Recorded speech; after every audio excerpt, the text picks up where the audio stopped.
Assalamualaikum warahmatullahi wabarakatuh. Selamat pagi anak-anak. Sebelum kita memulai pelajaran pada pagi hari ini, marilah kita membaca basmalah terlebih dahulu agar semua materi yang saya sampaikan dapat diterima. Bismillahirrahmanirrahim. Kita mulai pertemuan pertama kita, mata pelajaran tata teknik pentas.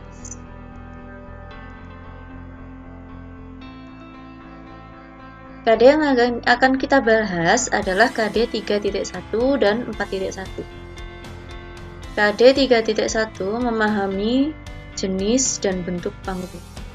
KD 4.1 memilah jenis dan bentuk panggung. Indikator 3.1. Yang pertama, menjelaskan jenis-jenis panggung dan macam-macam bentuk panggung. Yang kedua, menyimpulkan jenis-jenis panggung dan macam-macam bentuk panggung. Yang ketiga, membedakan jenis-jenis panggung dan macam-macam bentuk panggung. Indikator 4.1. Yang pertama, menganalisis jenis-jenis dan bentuk panggung.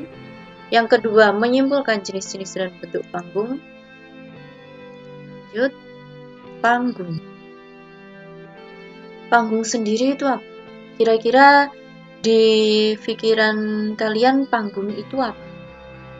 Apa harus yang kotak? Apa harus yang di dalam ruangan? Apa harus yang ada pentasnya? Atau yang seperti apa? Kira-kira seperti apa ya?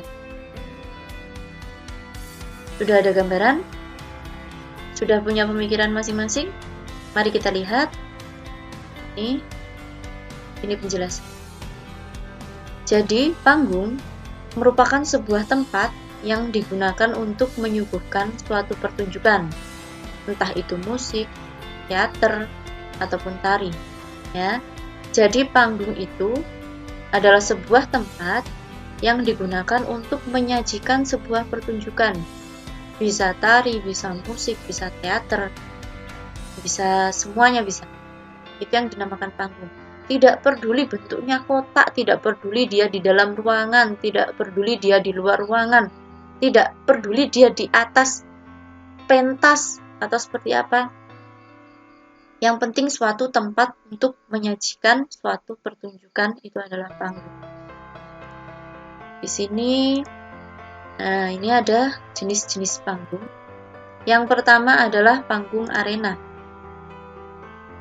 Nah, panggung arena ini penontonnya melingkar dan dibuat tanpa atap. Nah, seperti ini.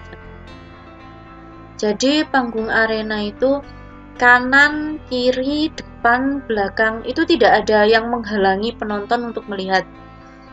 Jadi penonton itu melihatnya itu bisa berputar. Contohnya kalau melihat kesenian jaranan. Terus kalau melihat sepak bola di stadion. Itu panggungnya namanya panggung arena karena dari kanan, kiri, depan, dan belakang itu penonton bisa melihat semua. Itu yang disebut panggung arena. Nah, tapi panggung arena ini ada kelemahannya. Apa itu? Menggunakan panggung harus berhati-hati karena penonton dapat melihat secara detail segala yang berada di dalam panggung. Nah, karena tidak ada penghalang itu tadi, jadi penonton itu akan bisa melihat secara detail segalanya ataupun apa saja yang ada di dalam panggung arena itu. Jadi itu kelemahannya ya.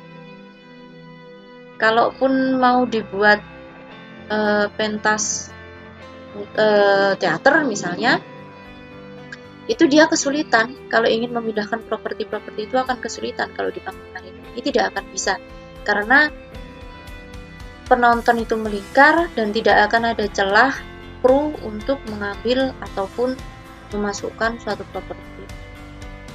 Itu. Lanjut.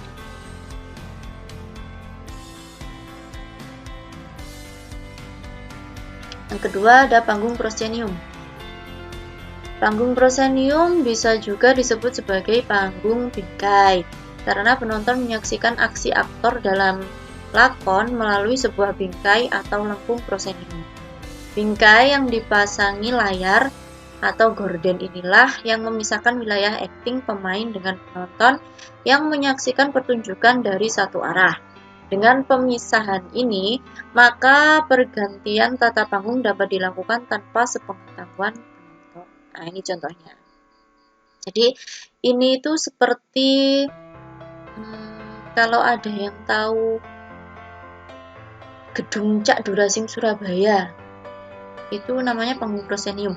Kalau di sini di gedung Wanita Banyuwangi, itu bisa dibilang panggung proscenium ya, karena di kanan, kiri, dan belakang itu tertutup. Jadi penonton tidak bisa melihat dari kanan, kiri, dan belakang seperti panggung arena tadi. Kalau arena kan semua penonton bisa melihat dari sisi manapun, dari kiri, kanan, depan, belakang. Tapi kalau panggung proscenium ini, penonton hanya bisa melihat khusus dari depan saja. Karena panggungnya itu dibuat seperti frame, seperti bingkai. Nah, di sini keuntungannya, kalaupun mau ada pergantian properti, itu bisa sekali dilakukan di sini. Karena penontonnya hanya dari depan saja. Mereka tidak akan melihat kru yang dari samping-samping, keluar dari samping-samping ataupun dari belakang.